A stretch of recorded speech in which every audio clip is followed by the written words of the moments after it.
Future box office king ఎవరంటే Indian cinema డైరెక్టర్లో ప్రస్తుతం అత్యంత డిమాండ్లో ఉన్న ఇద్దరు దర్శకులు ఎవరంటే ఎటువంటి సందేహం లేకుండా రాజమౌళి, ప్రశాంత్ నీల్ పేర్లు ముందుగా వస్తాయి.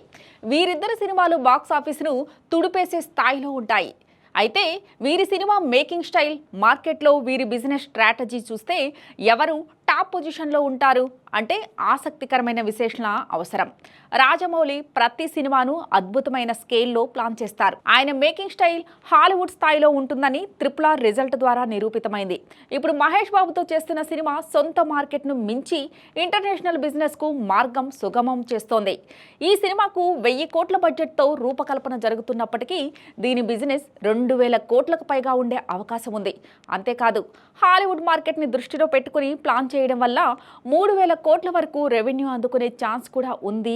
అయితే రాజమౌళి సినిమాల ప్రాబ్లం ఏంటంటే ఓ సినిమా తెరకెక్కించడానికి ఆయన కనీసం 2 ఏళ్లు తీసుకుంటారు. మహేష్ సినిమా పూర్తయిన తర్వాత మరొక సినిమాను ఇంకో 2 ఏళ్లు పడితే రాజమౌళి నుంచి వచ్చే మరో మూవీ కోసం ప్రేక్షకులు 2028 వరకు వెయిట్ చేయాల్సి ఉంటుంది. అంటే 4 సంవత్సరాల్లో కేవలం ఒకే సినిమా బాక్స్ ఆఫీస్ పై కనిపించనుంది.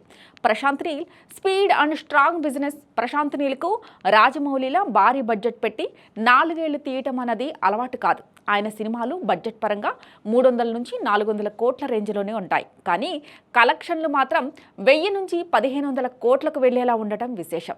KGF 2 అలా చేసింది. సలార్ 2 కూడా అదే రేంజ్ హిట్ కావచ్చు. ఇప్పుడు NTRతో చేస్తున్న డ్రాగన్ అదే స్కేల్లో ఉండే అవకాశం ఉంది. ఇక్కడ అసలు విషయం ఏంటంటే రాజమౌళి ఒక సినిమాతో 3000 కోట్ల బిజినెస్ తీసుకొస్తే అదే సమయానికి ప్రశాంత్ నీల్ 3 లేదా 4 సినిమాలు విడుదల చేసే ఛాన్స్ ఉంది.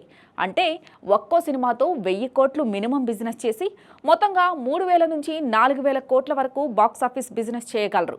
ఇవన్నీ పాన్ ఇండియా ప్రాజెక్ట్ కావడంతో ఆయా మార్కెట్లలో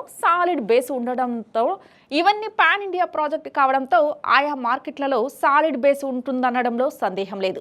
కాంబినేషన్లు, లైనప్ వ్యత్యాసం. రాజమౌళి ప్రస్తుతం మహేష్ బాబుతో సినిమా చేస్తున్నప్పుడు ప్రశాంత్ నీల్ NTRతో డ్రాగన్ పూర్తి చేస్తున్నారు. ఆ తర్వాత సలార్ 2 స్టార్ట్ చేసి 2027లో విడుదల చేయడానికి రెడీ అవుతారు. ఇదే టైంలో KGF 3 ప్రీ ప్రొడక్షన్ మొదలవుతుంది. అంటే 2028లో మరో మాసివ్ బాక్స్ ఆఫీస్ హిట్ పక్కా. అలాగే అల్లు అర్జున్తో కూడా ఒక సినిమా అంటున్నారు. రాజమౌళి మరో సినిమా చేయాలంటే కనీసం 2028 వరకు వెయిట్ చేయాల్సిన అవసరం ఉంటుంది. అయితే ప్రశాంత్ నీల్ 4 ఏళ్లలో 3 సినిమాలు తీసే ఛాన్స్ ఉండడంతో బాక్స్ ఆఫీస్ పరంగా ఆయన హవా మరింత పెరిగే అవకాశం ఉంది. ఇది పూర్తిగా మార్కెట్ డిపెండెంట్.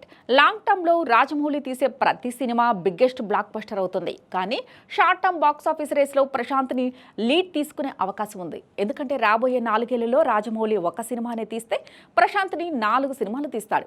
అంటే మొత్తం కలిపితే ఆయన రెవెన్యూ బిజినెస్ స్కోప్ 4000 కోట్లకు పైగా ఉండొచ్చు.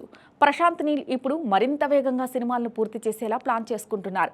ఆయన లైనప్ చూస్తే వచ్చే 4 ఏళ్లలో అత్యధిక బిజినెస్ చేసేవారిలో ముందుండే అవకాశం ఉంది. కానీ ఒకే సినిమాతో ఇండస్ట్రీ రికార్డులు క్రియేట్ చేయాలంటే రాజమౌళి ముందు ఎవ్వరూ ఉండలేరు.